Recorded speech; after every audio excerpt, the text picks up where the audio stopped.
سلام علیکم رفقا، خیلی مخلصیم. من سعید هستم و شما خیلی خوش اومدید به کانال سعید مینیکس. امروز اومدیم با یکی دیگه از ویدیوهای پیش بینی فوتبال توی چمپیونز لیگ بین بایر مونیخ و پاریس سن ژرمن. امروز 5 آذر 1403. به هیچ عنوان بنده دست رو دست نمیزنم. هیچ کدوم از طرفین نیستم، فقط مثل شما هم نظاره‌گرم. بازی رو میذارم روی 4 دقیقه زود تموم بشه. هر نتیجه‌ای به دست اومد میشه پیش بینی چنل ما از این بازی. امیدوارم که به پیش بینی‌های ما ایمان بیارید. برو بریم. پیش بینی خود من 2-0 به نفع بایر مونیخه. حالا ببینید، حالا نه توی این، توی واقعیت.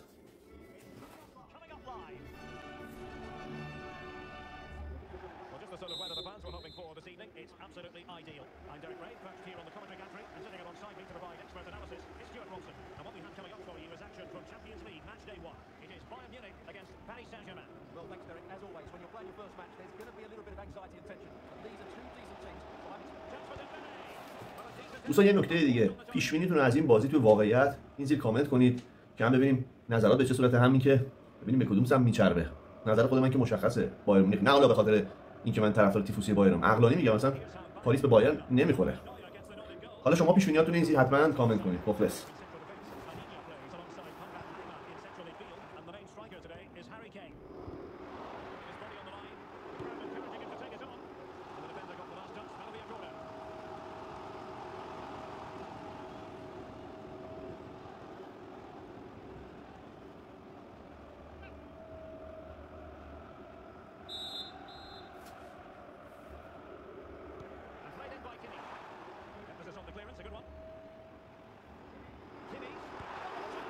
تا اینجا که بازی رو بایر مونیخ گرفته دستش. پاریس تو قوطیه، گفته باشم بی تعصب. سیبیلای کیمیچو کجاش این شکلیه بنده خدا. کورلا ارسال میکنه.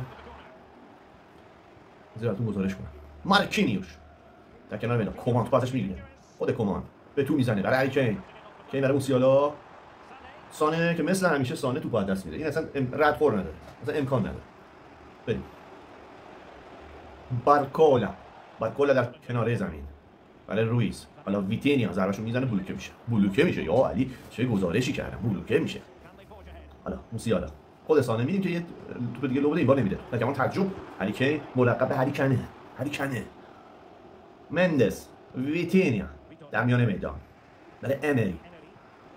راموس رو به عقب کار میکنه برای ویتینیا. بلند به پشت مدافعان برای دمبله با کوره با توی دروازه. در کمال ناباوری در خلاف جهت بازی این پاریسه که گل میزنه. عجیبا غریبه. یه لحظه ببینید آفساید نبود. نه آفساید نبود. بارکولا حساب کنه 1-0 به نفع پاریس سن ژرمن میکنه. نویر هر چقدر کش و قوس داد به بدنش به توپ نرسید. بازی هم میانه میدان باید آغاز شه. حساب کنه 1-0 به نفع پاریس سن ژرمن. موسیالا گل میده. سانه یه توپگیری عالی، یک تک به تک شده، درازاشو میزنه و به کجا چه این شتابان. آخ بابای راست. خب بیا چند تا آردو بزن دیگه. آقای سانه 39 دقیقه از بازی گذشته. نتیجه 1-0 به نفع پاریس سن ژرمن در کمال ناباوری. درست در دقایقی که بایرن مالکیت توپ میدان رو به عهده داشت، این پاریس سن ژرمن بود که به گل رسید. میانه میدان مجددا سانه پرفروغ ظاهر شده برای موسیالا. به پاس زیبا برای کیمیچ با تو رو ببینه، ترجمه با عقب کار کنه. موسیالا برای لایمر. کمانی که توپو بهترین جای ممکن لو میده. پایان نیمه اول دوستان. خیلی سریع بریم برای نیمه دوم. وقت رو تلف نکنیم. تا اینجا که 1-0 به نفع پاریس سن ژرمن شد. خوشحال باشید دیگه پاریسیا. امری پایین دمبله رو داره، پاس میده دمبله برای حکیمی. اشرف حکیمی ارسال بلند اشرف در سر مدافعان بایر مونیخ میزنن تو برمیگردن. خطر رفت شد. زد برای بایر. ببینیم که نه به میره این موقعیت. یک ضربه دیدنی ناگهانی و غافلگیر کننده بود. حالا تعویض برای بایر مونیخ. گوئرر رو به جای کومان به بازی میاد. مشخصه که آقای کمپانی از کومان اصلا راضی نبود. یه تغییر تاکتیکی.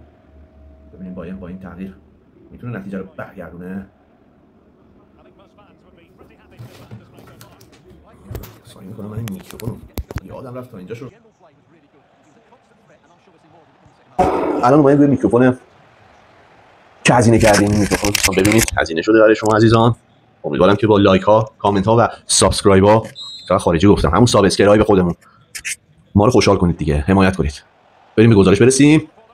مارکینیوش از دفاع تا اینجا اومده، حالا جاش خالیه، حالا ضد حمله بایر مونیخ. موسیالا سری میان، کم تعداد بایر مونیخ اگه میخواد به گل برسه باید تعداد مهاجمانش رو یا هافبک‌های تهاجمیشو بیشتر کنه. هری کینی که امروز واقعا خوب نبوده، مؤدبانه همین رو بگم دیگه.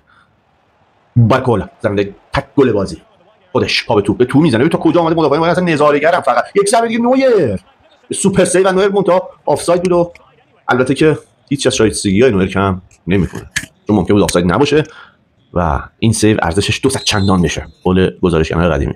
اوپامکانو میانه میدان، لایمر، موسیالا، توپولو میده. اصلا عجیب غریب امروز آماده نیستن بایرنیا. بارکولا خودش خراب، اونم خراب. سانه، کین، گورتسکا رو داره رو دستش، پاس برای گورتسکا به قول بچه‌های خودمون گورتسکا خودش نمیدونه داره چیکار میکنه. میداره چی؟ پالینی ها، من این بازیکن نمیشناسم، به عنوان بایر مونیخی فقط الان داشتم اسمش رو میخوندم، خودم مونده بودم چی بگم. تک به تک دروازه و تمام. یه لحظه غافل شدیم از گزارش و گل دوم. پاریس 2 بایرن 0. برخلاف پیش بینی ها این پاریسه که پیروز میدانه تا اینجا. تمامی پیش بینی ها و نظرسنجی تمامی رسانه‌های معتبر اروپایی حدود 85% به برد بایرن رای داده بودن و تنها 10% به برد پاریس، 5% هم گفته بودن مساوی میشه. اما برخلاف پیش بینی این پاریس که 2% جلو افتاده. هری کین کم فروغ بوده. کین، گورتسکا برای موسیالا دیگه باید پاسو بندازه دیگه، اما اینجا دیگه نه. از اونجا میخواد ضربه بزنه، اما دوناروما، بالاخره دوناروما رو ما تو این بازی مشاهده کردیم، بیکارترین بازیکن زمین بوده. جیان لویجی دوناروما. این اسم ایتالیایی خوراک گزارش خدا وکیلی. و پایان بازی با نتیجه 2-0 به نفع پی اس جی همون پاریس سن ژرمن. امیدوارم که از دیدن این کلیپ لذت برده باشید. پیج ما و کانال منو حتما ساب داشته باشید، به دوستاتون معرفی کنید. من از این پیش بینی‌های مهم زیاد میذارم و امیدوارم که لذت برده باشید. معمولا هم پیش بینی‌ها شدنی ها، ایمان بیارید به پیش بینی‌های کانال من. دوستتون دارم. کوچیک همه شما، داش سعید. برو برید.